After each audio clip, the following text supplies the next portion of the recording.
Someone sent me this video and asked me to respond. Let's watch the clip together. I have read the Bible through many times, and others such as I have read it many more times, much more educated than I could ever be, understanding both Hebrew and Greek.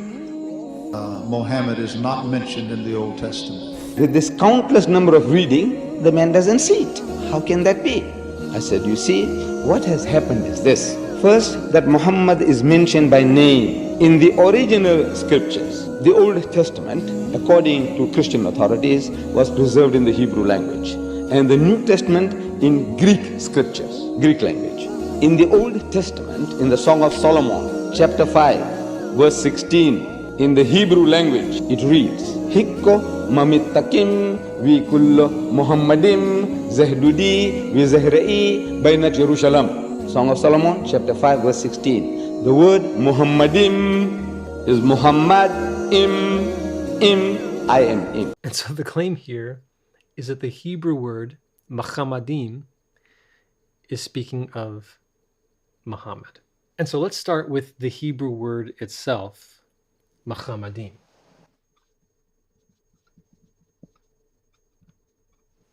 Now, in Hebrew, every word has a three-letter root. That's just how it works. In this word, Muhammadim, the root is Chet, Mem, and Dalet. This is the word Hamad, meaning to desire, to delight in, or to take pleasure in something. That's the root. Now watch what happens to that root. The Mem, at the beginning of the word, changes it into an object, meaning that which is to be desired, that which is to be delighted in. And in standard Hebrew, a masculine ending, im, is a plural ending, meaning objects to be desired in, or altogether lovely things. As it says in Song of Solomon, chapter 5 and verse 16, his mouth is most sweet, yea, he is altogether lovely. This is my beloved, and this is my friend, O daughters of Jerusalem. So is this speaking of Muhammad the prophet? Let's get into it. Now, that plural ending is the first major problem with this argument. Muhammad is one person. Muhammadim is grammatically plural. In Hebrew, proper names do not take the im plural ending, the suffix. You cannot take a plural common noun and claim that it is a proper name. That's not how Hebrew works, or any language for that matter. It'd be like someone claiming that the English word beauties is a constant reference to somebody whose name is Beauty. It doesn't make sense. And the grammar rules it out immediately. Islamic apologists like to sometimes claim that this im ending, this plural ending, is used in an honorific way to ascribe more honor being in the plural, which might be true in an Arabic text, but this is Hebrew. You can't import Arabic grammar to explain Hebrew words. These are each distinct languages with their own grammatical rules. But here's where the argument really falls apart. If Mahmadim equals Muhammad, because they're the same Semitic root, then that means that the name Muhammad appears everywhere in the Bible, which is not the case. It's simply not true. It's using a logical fallacy. But let's look at some verses. Isaiah 64:11 says, Our holy and our beautiful house, where our fathers praised thee, is burned up with fire, and all of our pleasant things, Muhammadenu, are laid waste. That's speaking of the temple in Jerusalem. Is the prophet Muhammad the temple? No. Lamentations 1:10 says, The adversary hath spread out his hand upon all her pleasant things, Muhammadeya, For she hath seen that the heathen entered into her sanctuary. Those, by the way, are the treasures in Jerusalem. Lamentations 2:4 says, He hath bent his bow like an enemy. He stood with his right hand as an adversary, and slew all that were pleasant, Machamadeh, to the eye. Those are the beloved people killed in the destruction of Jerusalem. And here's one of the most striking ones. Ezekiel chapter 24, verse 16. God says to the prophet Ezekiel, Son of man, behold, I take away from thee the desire, machamad, of thine eyes with a stroke. Then the text tells us immediately what that means. Ezekiel's wife dies. The machamad of his eyes was Ezekiel's wife. And so if we follow this logic, then Muhammad is the temple in Jerusalem. Muhammad is the treasures of Jerusalem. Muhammad is the people that were killed in Jerusalem when it was attacked. And Muhammad is the wife of Ezekiel. None of that makes sense. If you follow this train of thought to its end, it doesn't make sense at all. And it's all trying to claim that somebody who actually contradicts the scriptures, who contradicts the Old Testament, who contradicts the Gospels and the teachings of Jesus, to say that he is mentioned in the Hebrew scriptures is just incorrect. The word simply means what it means: pleasant or desirable or beloved. Now, check this one out.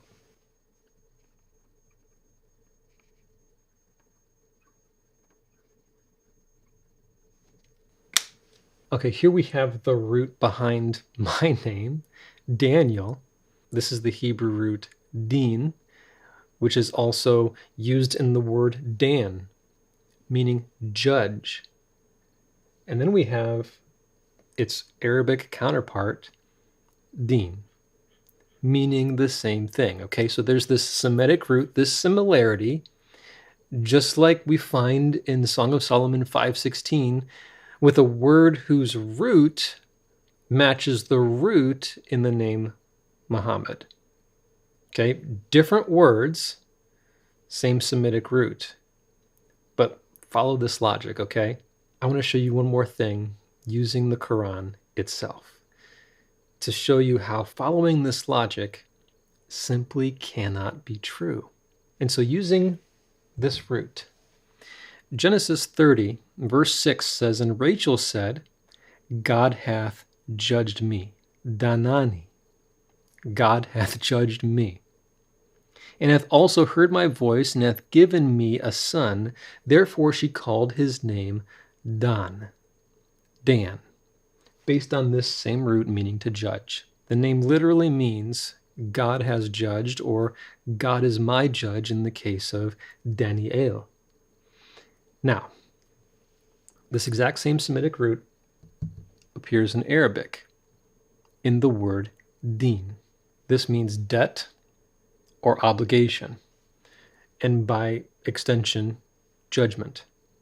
In fact, the famous phrase Yom Adin, meaning the day of judgment, appears in Surah Al-Fatiha in the very first chapter, an opening prayer that Muslims recite multiple times a day. This is the word din, same Semitic root as my name. So by using the exact same logic, I could argue that my name is embedded in the Quran multiple times. I could even say that Dan Bergman is mentioned in the Quran multiple times. Look at it, it's there. I think you would agree that that's absurd. It's the same logic that they try and use to fit their prophet, Muhammad, into the Hebrew Bible. He's simply not there.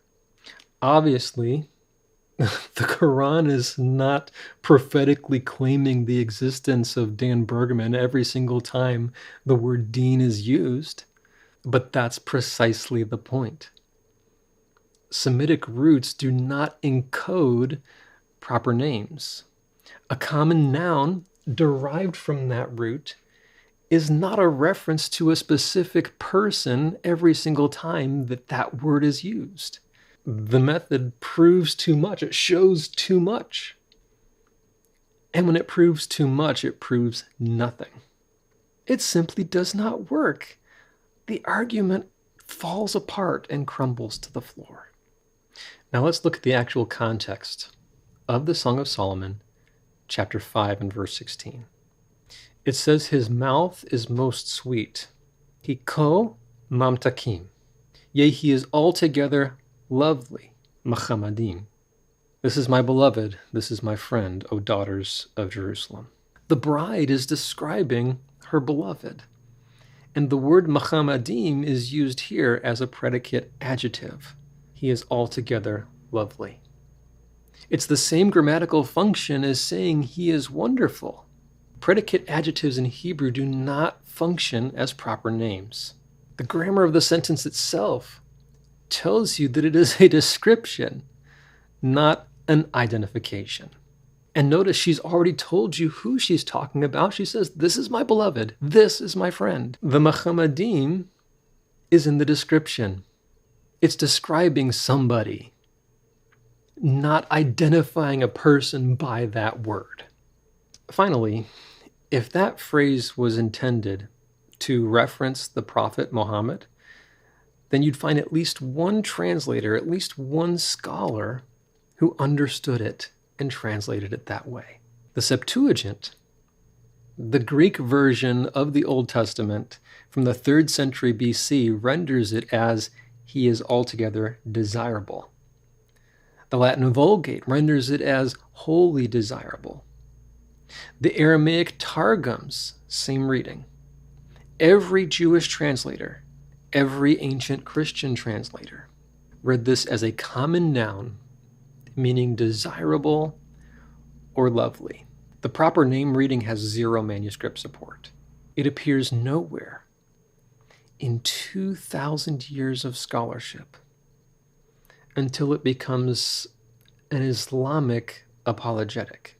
And that's not a linguistic discovery. That's retrojection.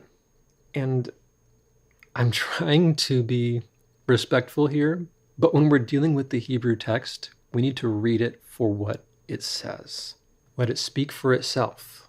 The grammar, the context, the ancient translations, and the repeated use of this same root throughout the scripture all points to one conclusion. Machamadim means altogether lovely. It is not a reference to the Islamic prophet. It is a description of the beloved in the Song of Solomon. In the broader theological context, it points to the God of Israel and ultimately the Messiah.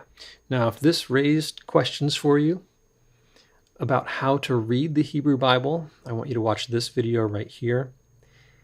And if you're wondering about who this beloved actually is in a broader theological context, the God of Israel and ultimately the Messiah, I want you to watch this video right here, where I show you from the Hebrew Scripture, from the Old Testament, how that Jesus, Yeshua, fulfills those things.